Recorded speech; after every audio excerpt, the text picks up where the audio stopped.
This, and she said, that sounds absolutely amazing, and how can I ask other women to do it and not do it myself? So my wife Molly was the first woman whose head I shaved.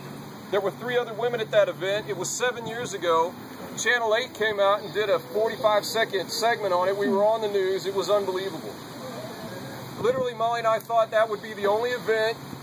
We probably wouldn't have anybody else ever shave their head, and it was a beautiful thing. Well, in the past 7 years, these 2 ladies are going to end up being, I think, number 33 and 34. It's been unbelievable. Every year, women will come forward and say, I've been touched by this, and I want you to shave my hair. I want to give it away. I want to stand for others. And it's so amazing. And so I'm grateful that y'all are here today to witness this. It's so beautiful that they want to sacrifice of themselves and give to others, knowing that they can't get their hair back. It's got to grow back. But they can sacrificially give something to someone else, knowing that someone else is going to benefit from what they've given. Now, Shear Hope, why we started this is because we turn around and we raise funds. The ladies asked for you to donate towards them shaving their heads. We've raised money and we put it into the account for Shear Hope to where all of it goes back into families that are suffering and surviving cancer. I work full-time at the University of Phoenix. I've been there 6 years. None of us get paid from Shear Hope. The money comes in. The money goes back to the families. It's a 90-10 split. 90% of it goes into the homes. 10% of it runs the organization. It's been so incredible over the years. We've been able to sit down. A buddy of mine that I worked with, I found out his wife had stage 4 cancer.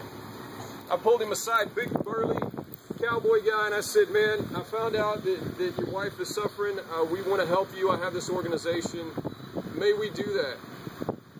This big guy bursted into tears and started crying in front of me and put his arm on my shoulder and said, Jeffrey, in my entire life, no one has ever come to me and said, I want to help you and not want anything in return. It was so amazing that he and I sat together and we wrote off $900 worth of bills that was just in their life, things that they were struggling to pay. And we were able to just write checks and put it in the mail and for them to be able to breathe for a few more months. Mary's still doing great. She's still working through. She's allowing them to do different things. She calls herself a lab rat because she allows them to do any kind of chemotherapy, any kind of treatment on her, and she's actually continuing to extend her life. She's an amazing woman. There was another young girl named Alexa who her family called us and said Alexa is 3 years old and she just got diagnosed with stage 4 cancer.